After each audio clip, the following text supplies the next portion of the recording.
I've covered Michael Adams from time to time on this channel. Very strong GM player. He's played the Hippopotamus defense. He's played the Czech PIRC. Now we're going over a game of his in which case he plays the Scandinavian Gambit against Grandmaster Murray Chandler. And this game here is just a really good example of how to play this Gambit well. Now, what is the Scandinavian Gambit? Well, first off, it's a Gambit that I'm very passionate about. I think it's strong, rare, sound, dangerous. You can fill in more adjectives. But the traditional move order, even you Carl Con defense players could actually get this, but the traditional move order is against e4, in which case we play the Scandi. We go into the modern variation or the modern Scandi. And then against the move c4, the one move that white can play to make sure we're not taking back this pawn. I mean, I guess we could, but it wouldn't be a great idea. We're now going to play this move c6. Now, this is the Scandinavian Gambit, and unlike most gambits, white should not accept it. I would not recommend that white take this at all. But in the game, that's what we see here. And there's a couple of different options. I actually covered both of these in my recent course on the modern Scandi, in which case I also do cover the Scandinavian Gambit in that course. My course is over 11 hours in length, and I'm giving out a 30% off discount code. If you're interested in that, go down in the description below, go down to the pinned comment, plug in the discount code CHESS25, and if you do that before the end of April this month, you will receive 30% off on the course. I hope that you enjoy it. Again, a bunch of stuff is covered in that course, including the Scandinavian Gambit. And this position here, I cover e5, very fun move, and I also cover knight takes c6. Okay, now knight takes c6 is what you see most players going with, and it's hard to argue with. I mean, capturing back with the knight, this is just a terrible position for white. It just is, and I'm surprised that there's so many titled players as white that go into this. I mean, this is just bad. I mean, you look it up in terms of the eval, white could hang on. White could get that even game if they're very careful playing bishop e2 and d3, or if they play d3 here, and then the move of bishop to e2. They got to play very precisely here. One little misslip like knight f3, as we see in the game, black's better. Black's better. Pawn to e5 is what was played, and in my over 11-hour course on the modern Scandi, we do cover this Scandinavian Gambit line of knight f3 and d3. We see this a lot in online chess. What do we do here? Well, we're going to play e4. We were wanting to play e4 against the knight on f3, but we're going to do it anyways now. Why is that? Because there's no rook able to capture back on d1, just this king. And there's even situations where a bishop could capture back, and we're still going to try to break that file open. All right, now here, e4. I mean, look, if you move your knight, you're in a lot of trouble here. The best move you have is taking on e4. It's still not great for white. We're going to capture on d1 and now take on e4. And, you know, I understand the thought process of like thinking, gosh, we just traded down queens and we're down a pawn. I understand that. I myself have thought that, but upon more careful and you know, focused study on this position, this is great for black. This gives us a great game. The engine move here is bishop to e3. If we see king e1, we're playing bishop f5. If we see the engine move, we're playing bishop f5. And here in the game, knight h4 is played. Castling queenside with check was played by Adams here. Best move on the whole board. And with the move king c1 now, we see the move bishop e6 in the game. That's actually a mistake. It's an inaccuracy, really. The best move is bishop to g4. Bishop to g4 with rook d1 check ideas, potentially. Right? And, you know, we got to see what they do. I'm curious if Michael Adams was concerned about f3. It turns out if f3 was played, bishop e7. Bishop e7. And look, if you want to take one of my pieces, I'll take yours. The knight can't go anywhere right now without getting captured. And if you play g3, we just take it off. Take it right off. We can capture on f3 now. We've evened out the material, but I mean, if you look at this position, our pawn structure is way better compared to white's. And on top of that, we got pieces flying all over the place. A very active position. White, on the other hand, is on the brink of collapse. So king to c1 there. This is such a great gambit. Bishop e6 is what was played again. Not the best move in all honesty. Knight c3 is played. But even with bishop e6, I mean, it's not like white's better at all. Okay, so this is still a playable game for us. We have knight takes c3 here. And now the move of b6. Now this knight could have went to a5. That's sound. But the knight might start worrying about this pawn on a7 at some point. So b6 is played. By doing that, you're getting a strong grip on the c5 square, so this pawn can't think about pushing. And you're also really freeing up that knight without having to worry about your a7 pawn. So b6 there, good solidifying move. And that pressure the bishop has on the pawn, we don't care about. We just don't right now because of the fact that a pawn defends it. Pawns are the best defenders in chess because they're so expendable. Knight f3 is played here, and the engine move, which was not played by Adams, is bishop to a3 with check. Now, white has to be very careful. You only have 2 moves. Only 2. And one of them just loses on the spot. Bishop f5 with check. We're going to capture back. This game's over. King c2 undoubtedly is what the grandmaster would have went with. But here we could throw in a check. Bishop to c5. Notice by luring that king out to b3, we have a position where this king is not feeling super sound, not feeling super safe, not feeling super tucked away. I mean, you got pawns on the side that are all isolated, by the way. We could very easily play king c7 here. I mean, for example, bishop e2, let's play king c7. We're looking at rook b8 check. Maybe rook d6 and bringing this rook over, attacking the king. Maybe we'll just hold off on that, but this king on b3 is not feeling super safe right now. In the game, though, we have bishop c5 right away. Now white is able to capture, and the king actually feels a lot better. It does. Now here, white plays rook to b1. We have centralizing in the center. White's up a pawn, but your pawn on c4 is very weak. It's doubled. It's isolated.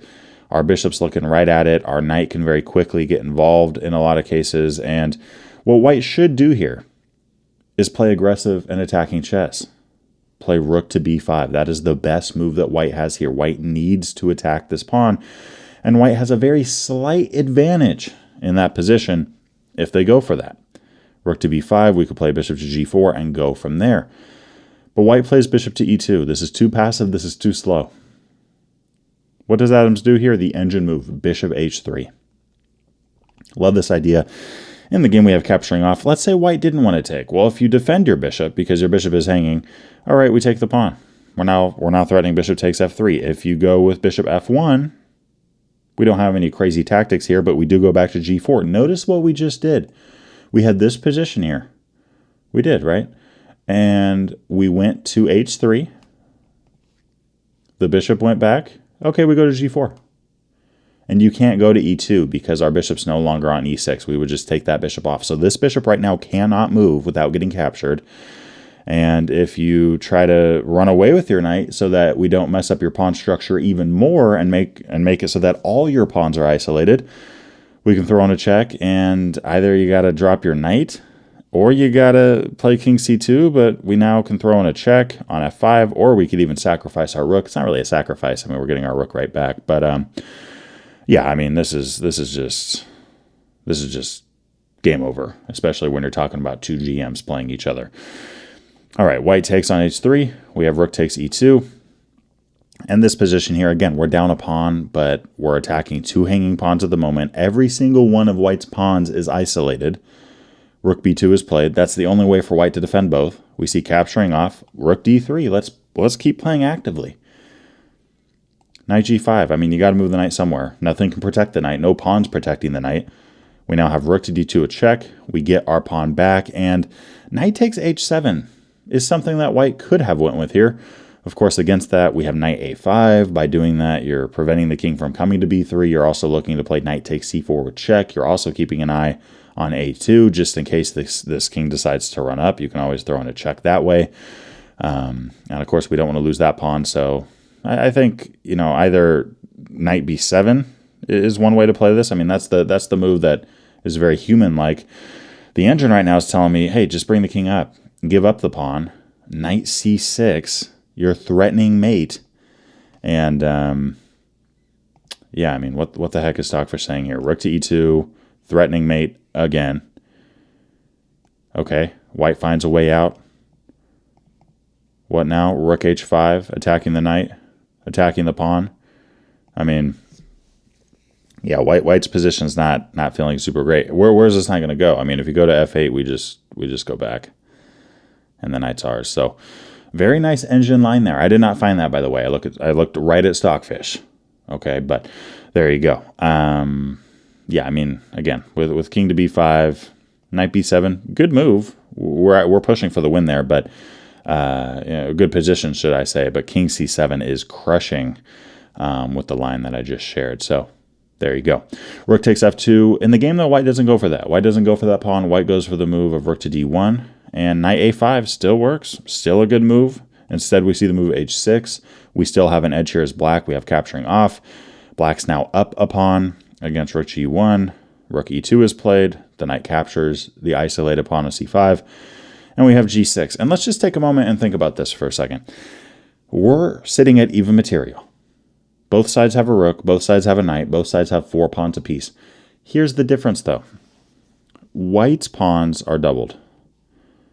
Right? You got doubled pawns here. You also have isolated pawns on the A and H files, so none of your pawns feel very strong at the moment. Notice with our pawns not being isolated, they're protecting each other very well. If you want to go to F1, all right, F5. You want to go back? Okay, G5. Oh, you want to go back? Okay, F4. Our pawns can continually defend one another. White's pawns just can't do that. On top of that, we got 3 files here. 3 files of pawns, 3 pawns on 3 different files that can really push, really make a difference, really put the pressure on white. Over here, white only has 2 files. So that's something to consider. Rook to g3 is playing the game here. Knight to e5 is played. Good move. I mean, just going after that very weak c4 pawn. White plays king to b3. Makes sense. You're trying to hang on to everything. We have king to c7, king to b6 activating against knight to b4. We now have rook e4. Okay, you want to be very careful in positions like this to not get your rook and your king forked by the knight. Here we have a5, king c5. I mean, this is a great position for us. We just snatched off that pawn. We have great activity here. Our king is better than theirs. The knights are about the same, although I would say our knight feels a lot more secure because of our king and rook defending it. And our rook's better than theirs. So we have a great position here. Knight f6 is played, rook f4 attacking it. One thing to think about when you're looking at positions like this is just highlighting, okay, look, I don't want to blunder here. I don't want to make a mistake. Where could the knight fork my king and king? This is something I ask myself sometimes, right? When I'm playing in this kind of endgame and I just want to make sure I don't just completely drop the ball. Well, if you just look at these 2 squares, the only 2 forks a knight could go to are d3 or e6. Can the knight get to those spots? No? Okay, we're good. We're not gonna drop material. King c6. Where could a knight fork the king and nowhere? a4 is played. We have g5, knight b8, king back. White could have played knight a6. I understand why they didn't, though. I mean, this knight feels a little bit out of the mix right now. h5, we continue to push. The knight's probably going to want to come back and help out with all of these pawns that are pushing like crazy. So white instead just plays knight to d7 right away. We have knight to d6. Again, where could this knight fork our king and rook? Only 2 squares. Boom, boom. Can it get there? No. We're good. Okay, that's a little checklist that I sometimes go through myself because knights are dangerous. Right? We've all heard the advice of to never resign. Right? You don't resign if you have a knight. When your opponent has a knight, you got to be careful. So knight e5 is played. Rook f5. We now see pushing. Rook to f3. Just good active play here from Adams. h4, and the engine actually likes g4. Just continuing to push. Continuing to go crazy. That pawn on h4 is very weak. I mean, we could pick it off with the knight, with our rook at some point. But instead we have the move of g takes h4. And I'm looking at Stockfish right now. So, you know, it's very easy for me to sit here and say, oh, slight mistake, slight inaccuracy by Adams or whatever. But, I mean, both are completely winning. This is best. This is excellent, according to chess.com. Knight e7, the king goes back. Knight c8. Nice little tactical idea there in some situations. In this case, we just take the knight and then, all right, we just had an even trade. h3, h2, passed pawns must be pushed. We now have rook to f2, f5. I love this. Starting to push that pawn. King c4. This is a great move. This is actually one of my favorite moves in this entire game. Playing rook to d2. Well, why would we do that? Why wouldn't we just keep pushing our pawn? Because white's king could get involved. Our rook's being attacked. We got to give this one up or this one up, right? We go there. Oh, that pawn drops. We go to a2. Ah, the f3 pawn drops. This is now a draw with both sides playing it well. How do we prevent this king from becoming more active? Rook to d2. This rook is a powerhouse rook. It is guarding the pawn that's one step away from promotion. You are preventing the c4 king from getting active at all on that entire side. And that's something to think about. When you're in a rook endgame, it's very easy in a lot of cases to just put your rook on a file or a rank and prevent that king from helping out at all. And that's exactly what Adams does here.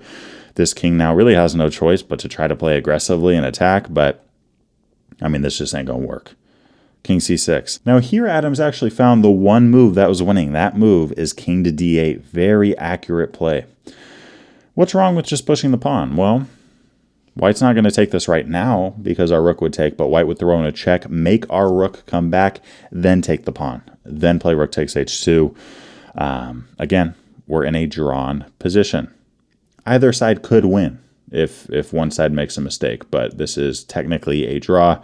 I'd probably recommend playing rook to f8, looking to push, and if white stops that, going, you know what, I'm going to play rook to f4 and play actively in this kind of position. Oh, you want my pawn? All right, check. All right, that's one way that you could go about this. A lot of different ways to draw this position, but in the game, Adams goes, yeah, I don't want my rook to have to come back, and I don't want to lose my pawn. I'm going to play king d8. Now, if you want to check me, all right, I move my king. You want to check? All right, I move my king. Your rook can't leave, or else we're going to promote. Your rook is babysitting that pawn. Your rook cannot leave that file. And if you check, okay, fine. We have all the time in the world to just push pawns, activate our king. Sure, you can check us here. You can check us. But at some point, you got to go back. You got to go back to stop that pawn. And if you keep checking us, all right, our rook can build the bridge there in a sense. And yeah, resignable for the white side. Going back, c4 was played here. f3, why not keep pushing? c5, f2 was not played. And I think that's a good decision on Adams' part. Now, f2, still winning, but then we lose our h2 pawn. And if we promote to a queen here, white takes. Ooh, we're in check. Our king moves, and there's a lot of things that white could do here to really solidify their rook and their king. We're still winning, but this is going to be a more difficult game to win. Right? Again, white could take. If we promote, we're going to have a queen versus a rook. That's not really what we want. We'd rather have a rook against nothing. We'd rather have it so that this rook has to sacrifice for a pawn. Rook to e2 is a good move here, looking to promote. And it's like, yeah, if you want to check us, fine, we'll move around. But if you want to take this pawn, then we have a rook against nothing in terms of minor and major pieces. That's much easier than a queen versus a rook, right? But what do we see in the game here? What do we play before f2? To make sure that's protected, rook g2. Now we can start pushing this. And this rook just can't stop both. You just can't. King b6 is played. Now we have rook b2 with check. White ends up going back, and now f2 works. Why does it work? Well, and really, why does white resign here? Because if white takes on h2, we promote into a queen. And if you take our rook, queen f6, we're forking the king and rook.